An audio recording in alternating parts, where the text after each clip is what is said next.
Bonjour à tous et bienvenue, vous regardez 6 minutes chrono, le rendez-vous quotidien de la rédaction de Lyon Capitale. Et nous accueillons ce matin Patrice Verchères, bonjour. Bonjour. Alors vous êtes maire de Cours-la-Ville, vous êtes aussi président de l'Accord, la communauté de communes de l'Ouest rhodanien, vous êtes aussi vice-président du conseil départemental. On vous a invité pour revenir sur le congrès des maires, les difficultés rencontrées par les maires, notamment les maires ruraux. Mais avant, Gérard Collomb a disparu ce samedi, il a été enterré ce mercredi. Qu'est-ce que vous retenez de ce personnage avec qui vous avez pu parfois croiser le fer, puisque vous n'étiez pas du tout dans le même camp, vous êtes les Républicains. Tout à fait. Bon, j'ai pas eu à croiser beaucoup le fer parce que je suis pas sur Lyon et sur la métropole de Lyon, bien que j'ai été député jusqu'à Écully, donc sur ma circonscription qui était très particulière. Néanmoins, j'ai rencontré plusieurs fois Gérard Collomb, hein, un homme très agréable dans la discussion, en tout cas pas du tout obtus pour pouvoir discuter, bien au contraire. Moi, ce que je retiens de lui quand on voit l'évolution de Lyon, c'est que ça a été l'un des maires, comme d'autres, mais peut-être le dernier par contre, parce qu'on y reviendra avec la zéro artificialisation nette, avec tout ce qui se passe à l'heure actuelle sur Lyon. Je crois l'un des derniers grands maires bâtisseurs à Lyon. On le voit avec Confluence, on le voit avec la Part-Dieu qui est réhabilitée. Je ne suis pas sûr que dans les décennies à venir, avec les décisions qui sont prises, que l'on voit un tel changement du paysage de Lyon et de la métropole dans les années à venir. Donc il restera un maire qui aura marqué de son empreinte la ville de Lyon et la métropole de Lyon, ne serait-ce qu'avec la création de cette métropole qui aujourd'hui regroupe l'intercommunalité et le département au sein de ce territoire. Pour revenir donc sur le congrès des maires de France où vous étiez la semaine dernière, on a beaucoup entendu parler du malaise, notamment des maires ruraux. Alors il y avait deux enjeux, les maires qui sont désormais victimes souvent d'incivilités, menacés régulièrement, et puis aussi ce spleen des élus ruraux. Vous êtes élu d'une petite commune, vous avez aussi d'autres casquettes, mais c'est si dur que ça, en ce moment, d'être un maire dans un territoire rural? Alors moi, je reviens maire depuis 2020, je suis redevenu maire, hein.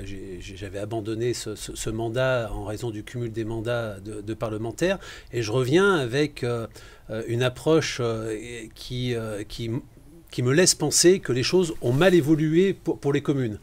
Dans le sens où aujourd'hui, certes, il y a plus de violence, hein, notamment de nos administrés, qui sont de plus en plus exigeants.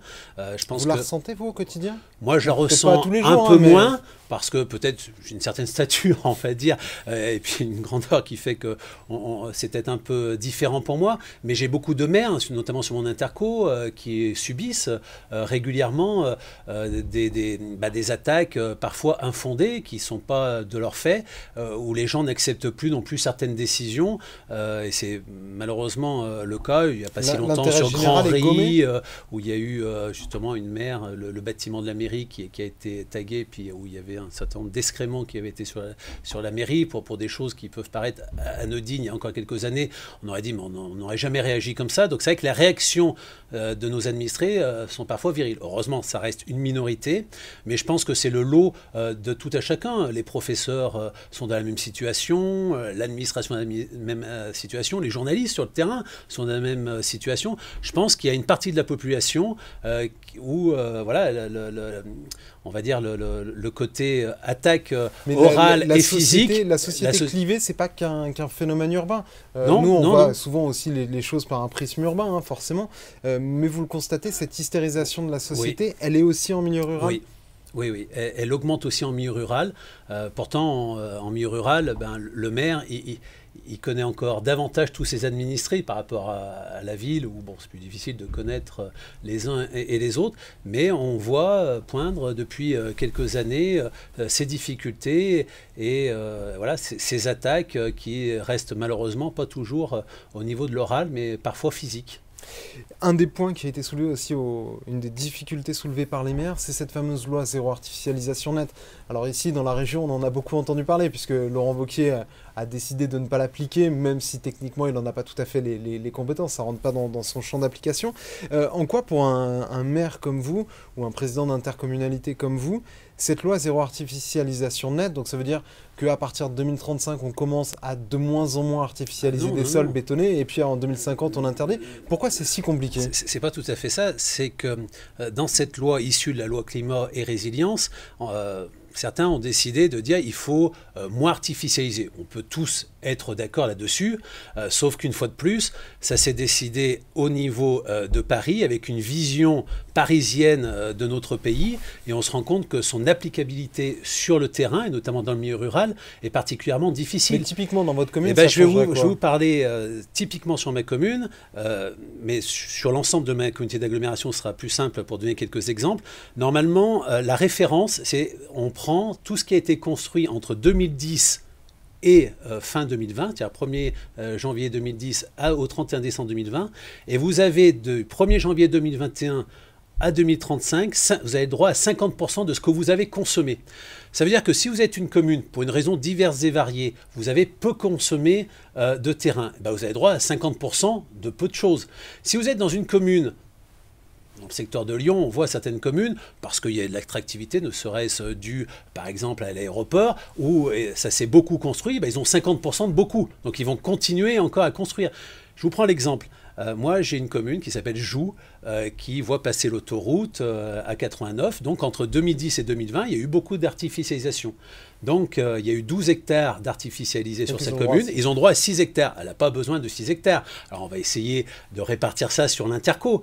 Mais vous voyez l'aberration de cette loi. Et vous vous retrouvez aujourd'hui avec des communes qui sont en train de refaire le plan local d'urbanisme. Et quand on parlait de violence vis-à-vis des élus, quand certaines personnes vont se rendre compte que leur terrain n'est plus constructible, alors que quand ils l'ont hérité, ils l'ont revalorisé à un tarif de la constructibilité, là, ils risquent d'avoir de la violence supplémentaire. En fait, ce que demande Laurent Wauquiez, c'est pas de ne pas appliquer la loi, c'est de l'adapter aux réalités du monde rural. Quand il a parlé d'une loi ruralicide, c'est une loi ruralicide. On le voit très bien aujourd'hui, au même moment où ça se construit beaucoup moins sur Lyon, on a des demandes sur nos territoires, alors qu'on a diminué de population pendant des décennies. Aujourd'hui, on nous dit ah ben non, vous ne pouvez plus construire. Alors bien sûr qu'il ne faut pas faire n'importe quoi, mais nous donner un peu plus d'aisance pour obtenir un peu plus de ce que nous donne la loi. Et encore, heureusement, le Sénat l'a fait évoluer, puisqu'elle donne à toutes les petites communes au moins 1 hectare. Mais il faut savoir quand même qu'une commune qui a 1 hectare, certaines ne se sont encore pas rendues compte qu'entre le 1er janvier 2021 et maintenant, ils ont parfois consommé 1 hectare. Parce que la loi ne dit pas que ce qui est artificialisé, c'est l'endroit où il y a la maison, où réellement c'est artificialisé. Mais si vous faites construire sur un terrain de 2000 m², c'est votre terrain entier qui est considéré comme artificialisé. Généralement, sur un terrain, il y a des pelouses, il y a des arbres, c'est pas qu'artificialisé. Et en fait, ce que demande Laurent Wauquiez, c'est de prendre en considération plus l'artificialisation réelle et non pas putative liée à un découpage de terrain qui peut être de 2-3 000 m² avec une maison dessus. Merci beaucoup pour ces éclaircissements, Patrice Verchères. Merci d'avoir répondu à notre invitation et à nos questions. Moi, je vous retrouve très bientôt pour une nouvelle émission de 6 minutes chrono. Au revoir.